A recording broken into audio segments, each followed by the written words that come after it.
3. Estranhos caminhos até Lüderitz.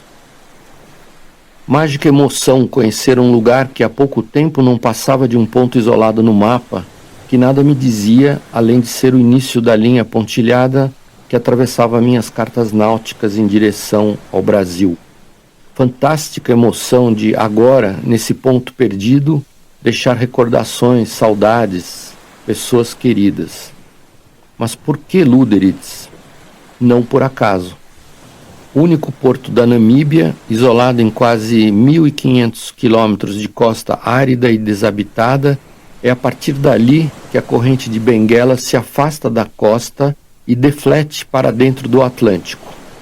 Ao mesmo tempo, é o lugar onde começam os ventos alísios que sopram fortes e regulares até o nordeste do Brasil. Talvez o único ponto no Atlântico Sul onde ventos e correntes se afastam da costa. Lüderitz está em uma situação altamente estratégica para uma pequena embarcação que pretenda se ver livre da África. Walvis Bay, enclave sul-africano na Namíbia, 240 milhas ao norte, seria uma outra opção para iniciar a minha viagem.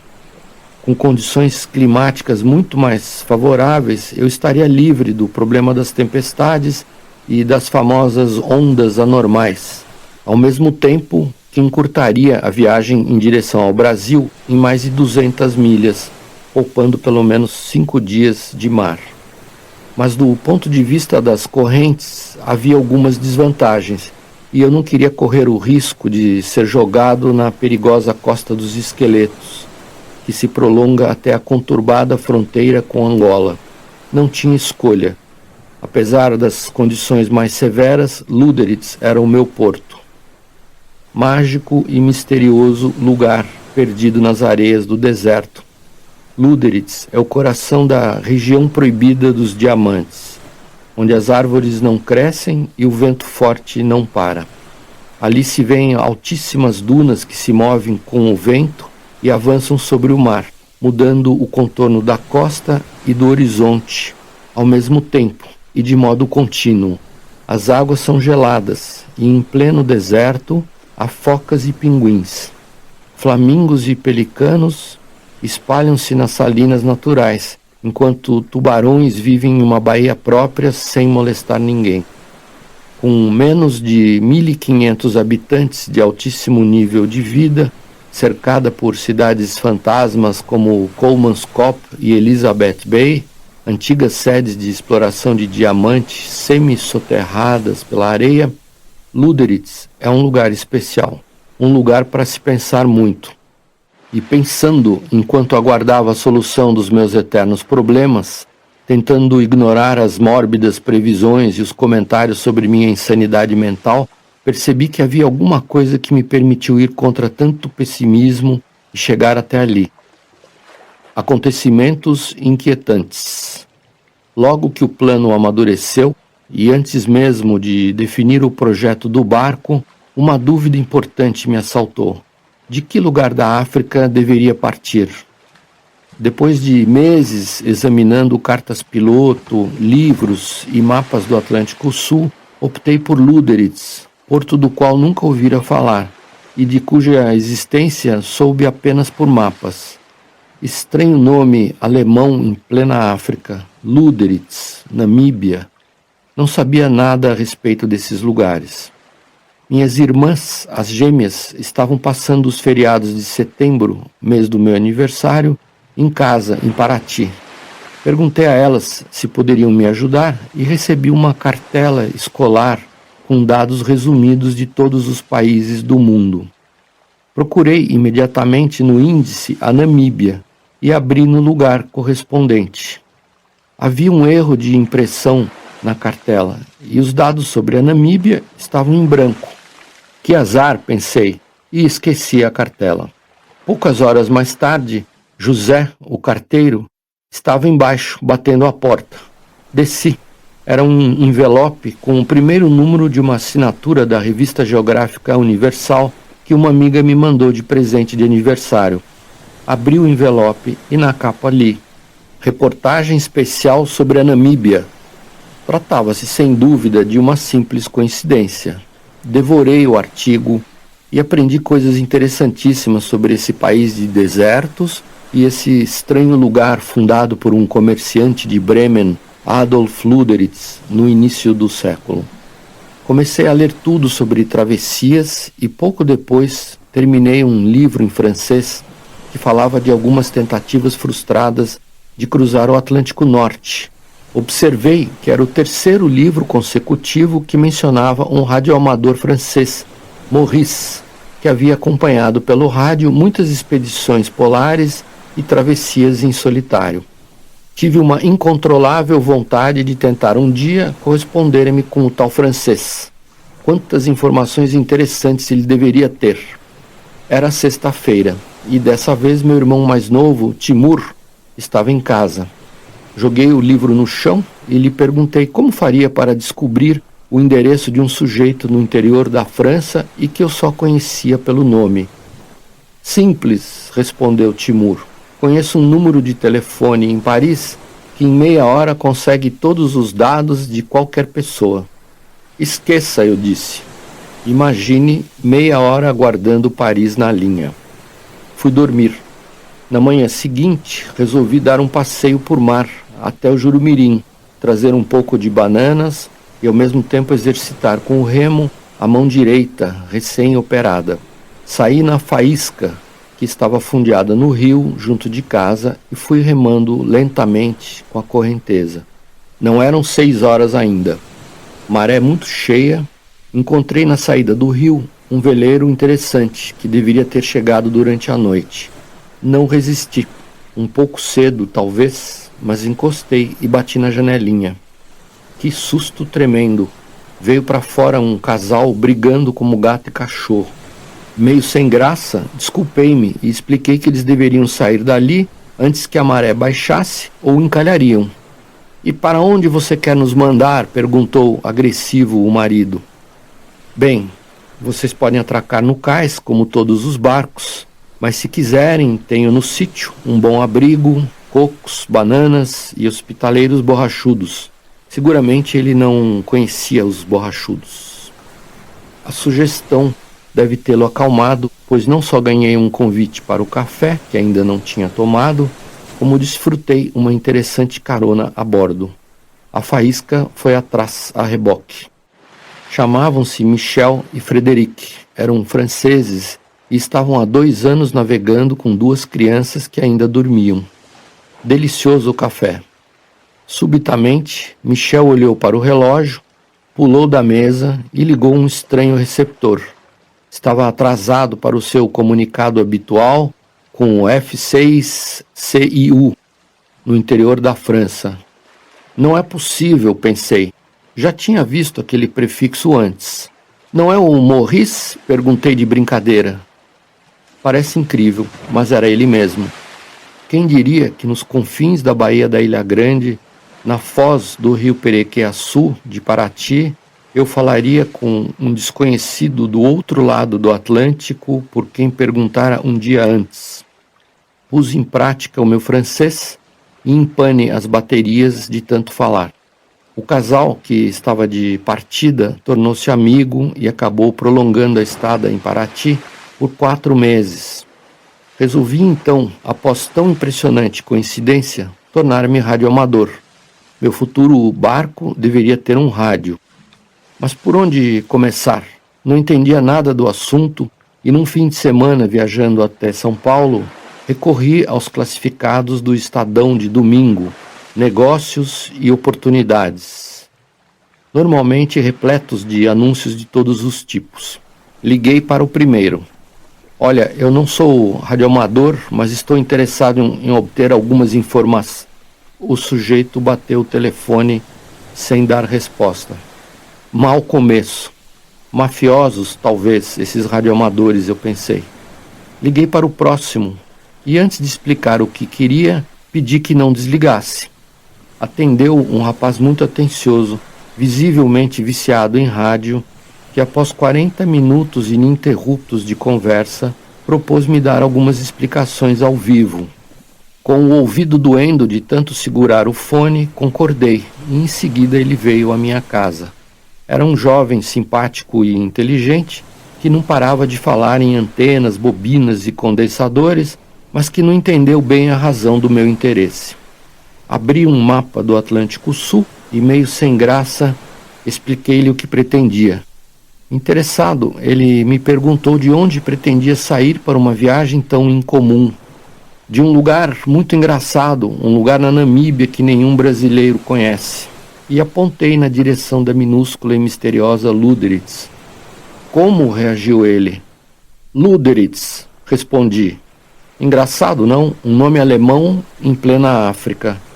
Você sabe qual é o meu nome? Senti-me envergonhado. O rapaz foi tão gentil e eu nem ao menos lhe perguntei o nome. A resposta quase me derrubou da cadeira. Henrique Lüderitz.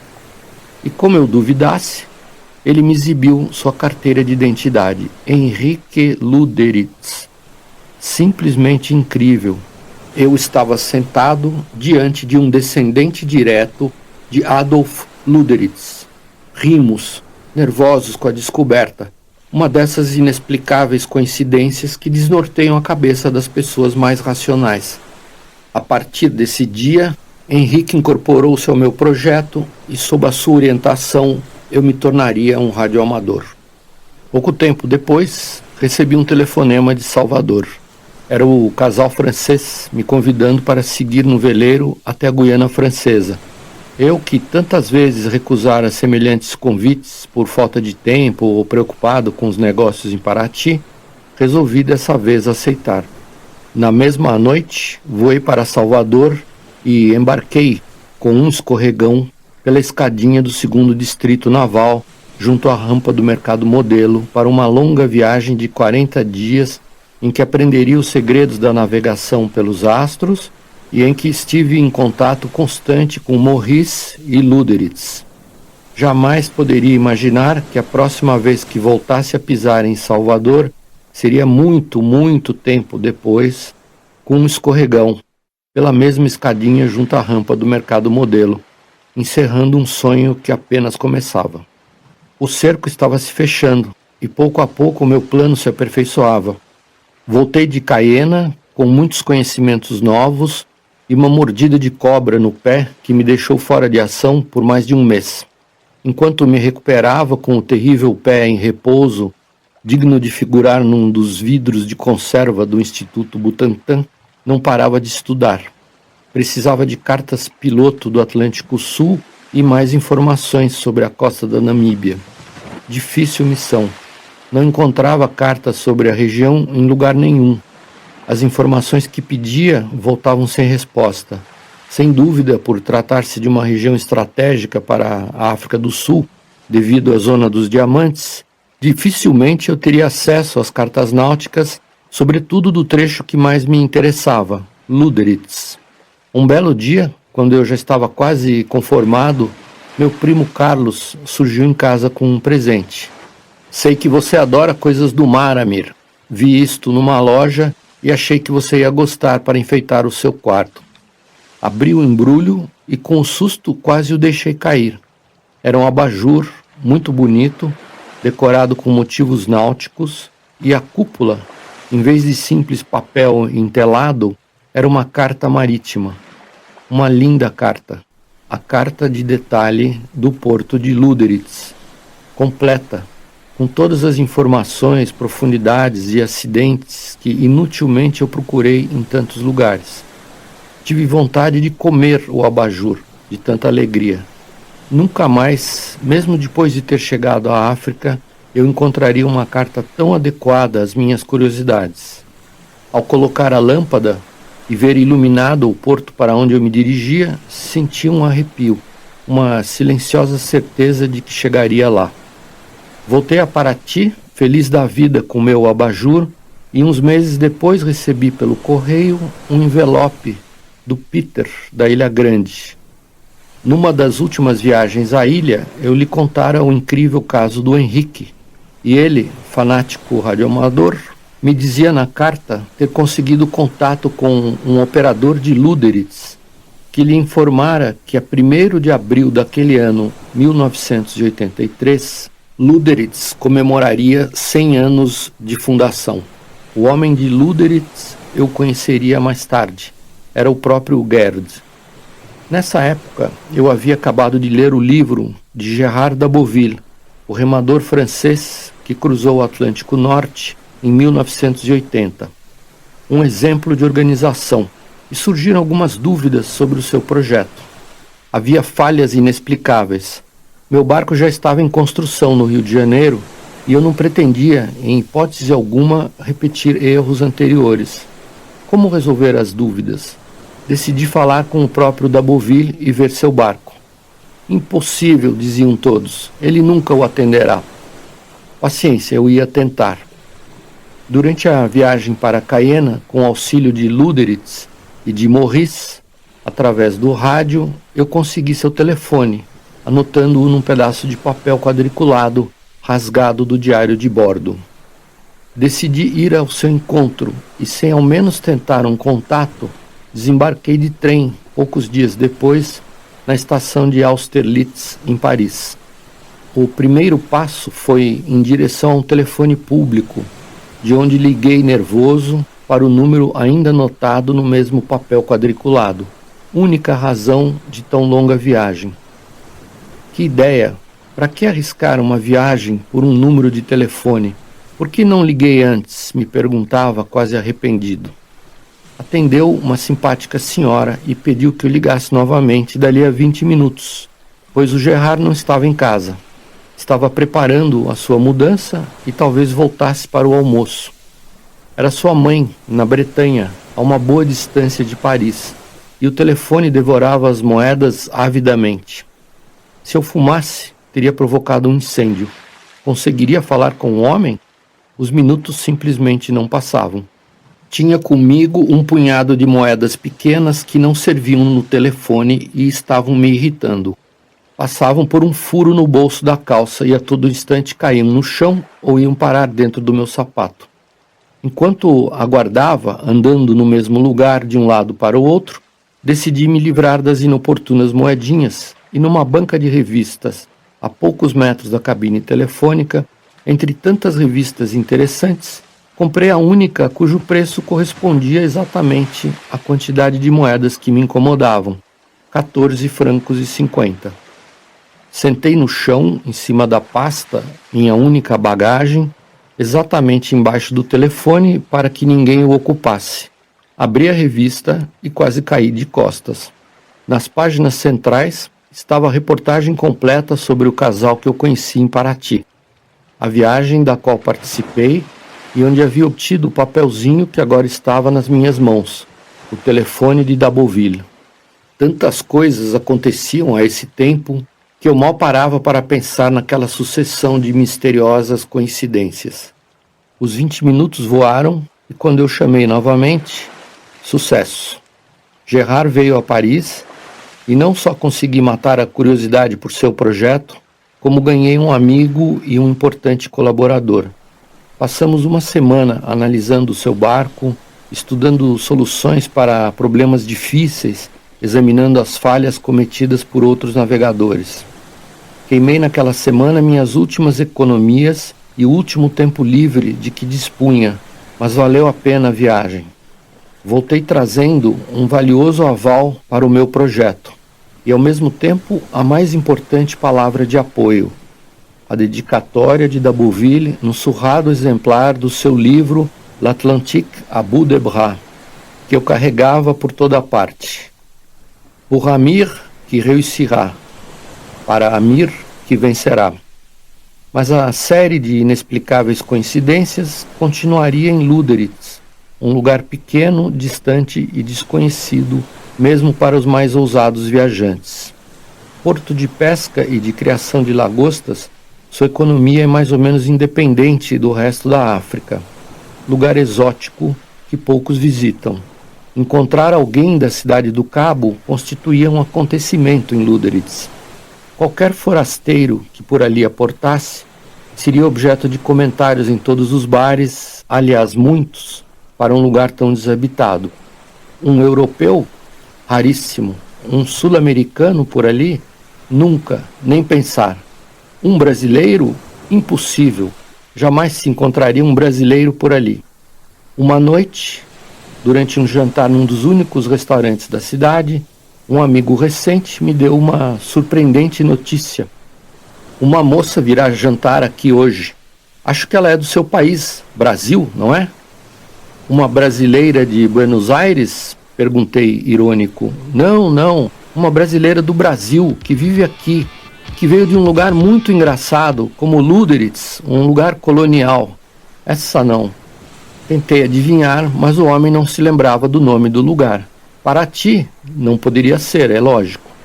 Alcântara, no Maranhão, Olinda, Salvador? Não. Ouro Preto, talvez? Não era. Paraty, brinquei. Sim, Paraty, respondeu meu homem. Sorri. É lógico, estavam brincando comigo.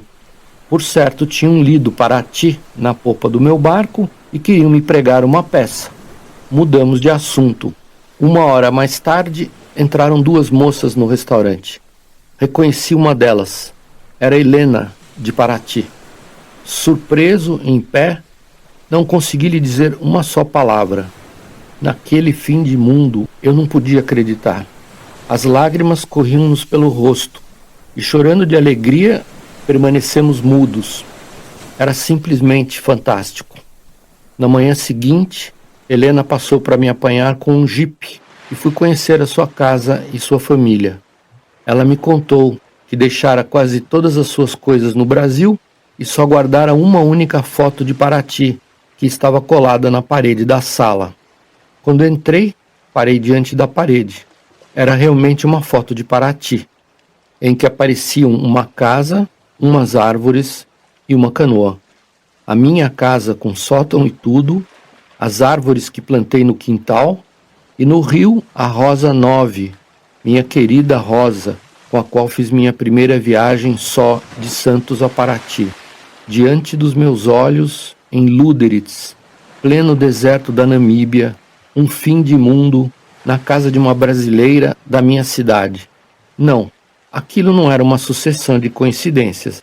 A revista com a capa da Namíbia, o contato com Maurice, o encontro com Henrique Luderitz, o abajur, o número de telefone, o retrato na casa da Helena. Talvez nunca saiba explicar exatamente o que tudo isso significava, mas compreendi que estava no caminho certo. Entre tantos problemas e presságios negativos, quando tudo indicava que mal conseguiria pôr meu barco na água, uma luzinha me dizia que havia uma saída e que pouco a pouco eu me aproximava dela.